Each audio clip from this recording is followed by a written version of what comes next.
Bismillahirrahmanirrahim.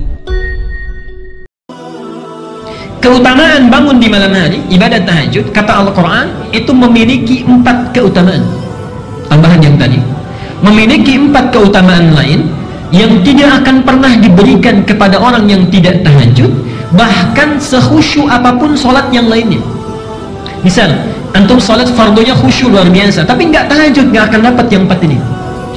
Apa itu? Dibuka di surat Al-Isra, surah ke-17, ayat 79 sampai dengan 81. Mari kita lihat surahnya. Wa minal laili fatahajjad bihi nafilatan laka. Pengantarnya ini, perhatikan Bu ya, Pak. Ayat 79 ini dipisahkan ketentuannya dengan ayat 78. Di ayat 78 tentang sholat wajib, kemudian 79 tentang sholat tahajud. Tapi uniknya, Allah hanya menerangkan 4 keutamaan untuk sholat tahajud, 78-nya nggak disebut ya. Kita lihat ya, aqimis sholata liduluki syamsi ila ghasaqil laili wa qur'anal fajri inna qur'anal fajri kana mashhuda. Itu sholat yang wajib 5 waktu ya. Tidak dijelaskan keutamaannya, nanti dirinci di hadis.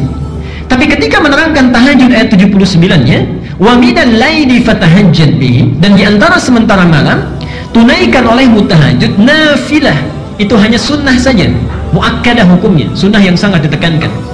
Tapi ibadah nafilah ini, subhanallah, tidak didiamkan oleh Allah, langsung dilengkapi ayatnya. 1.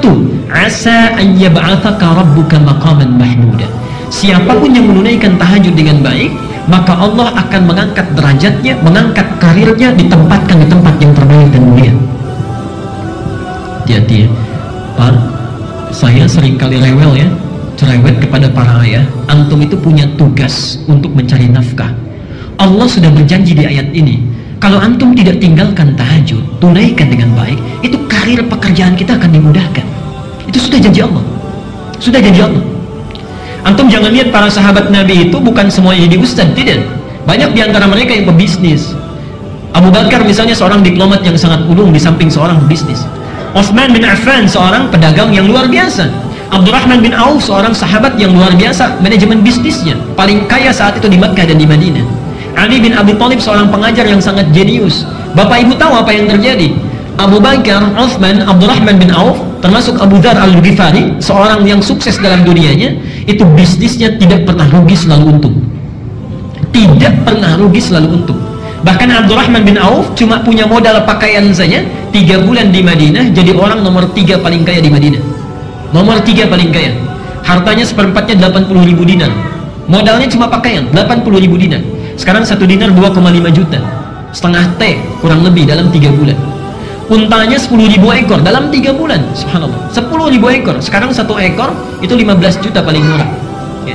Dombanya tak terukur. Setelah 1 tahun, 1 tahun itu jadi orang paling kaya di Madinah yang kapaknya saja terbuat dari emas. Antum 3 bulan sudah dapat apa? Oke, mari kita lihat apa yang terjadi. Mereka sahabat yang sangat sibuk, luar biasa pekerjaannya, dan pergi kemana-mana. Pak, dinasnya itu kemana-mana. Utsman itu kadang dinas ke tempat ini, kadang dinas ke tempat itu, dan sebagainya. Tapi jangankan wajibnya, sunnahnya dikerjakan. Siamnya jalan, tahajudnya jalan, dan sebagainya. Sahabat yang sangat sibuknya luar biasa, bahkan diantara mereka disebut oleh Rasulullah akan masuk surga tanpa hisab, masih mau tahajud, masih mau menunaikan siam sunnah. Antum, saya, kita semua yang masih belum jelas nasibnya di akhirat, surganya belum jelas, tuh kan? Kemudian ibadahnya juga belum maksimal, dunianya belum tentu tercapai, maka lebih layak kita untuk semakin bersemangat dalam menunaikannya. Jadi pesan saya, kalau antum masih aktif bekerja dimanapun, jangan tinggalkan tahajud. Allah sudah berjanji. Dan kalimatnya asa, bukan la'alla. Dibeda antara asa dengan la'alla. Kalau la'alla itu harus usaha keras dulu, sungguh-sungguh, baru dikasih. Asa tidak. Asa, selama kita ikhlas menunaikannya, sekalipun kuantitasnya mungkin sedikit, itu Allah langsung berikan. Allah langsung berikan. Karena itu penaklukan kota Mekkah itu tidak menggunakan la'alla, pakai asa. Pakai asa kalimatnya di Quran. Saya teruskan, itu 1. Yang kedua, kita lanjutkan dulu. Allah berjanji akan memudahkan setiap awal aktivitasnya. Bahkan hebatnya tahajud, langsung kita yang diminta oleh Allah. Asa yab'atsaka rabbuka maqaman mahmuda. Kalau engkau bangun tahajud, karirmu, pekerjaanmu akan dimudahkan oleh Allah, ditempatkan di tempat yang terbaik. Kemudian diperintahkan kita waqul, katakan saat tahajud itu, mintakan kepada Allah, Rabbi adkhilni mudkhala sidqin. Duhai Allah, mudahkan setiap aktivitas yang akan saya awali. Di antum kalau punya persoalan, misalnya akan memulai pekerjaan, ibu akan memulai aktivitas, anak akan memulai sekolah, mulai kuliah, bangun malam, ini perintah Allah, katakan di malam harinya, ya Allah, mudahkan setiap saya akan mengawali aktivitas. Janji Allah yang kedua, Allah akan mudahkan setiap aktivitas yang dia lakukan. Yang ketiga, Allah akan lepaskan, bebaskan dia dari segala kesulitan yang sedang dialami. Wa akhrijni muhrajan sidqin. Kalau di kantor itu enak saja atau kadang ada kesulitannya, Pak? Ibu juga begitu ya. Pekerjaan kan tidak selamanya mulus. Maka kata Allah, hebatnya, karir diangkat, pekerjaan dimudahkan, ada kesulitan dilepaskan, dan yang terakhir, waj'alni min ladunka sultanan nasira. Kalau ada yang mengganggu dalam pekerjaannya, Allah yang langsung menolongnya, bukan yang lain. Allah yang langsung menolongnya. Ini 4 hal.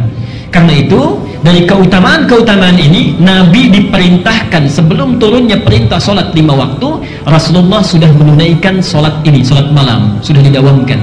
Turun surah Al-Muzammil, surah ini mewajibkan Rasulullah menunaikan sholat tahajud. Jadi asalnya tahajud itu wajib bagi Nabi. Nanti setelah turun ayat yang ke-20 di surah Al-Muzammil, ayat yang terakhir, pindah menjadi sunnah.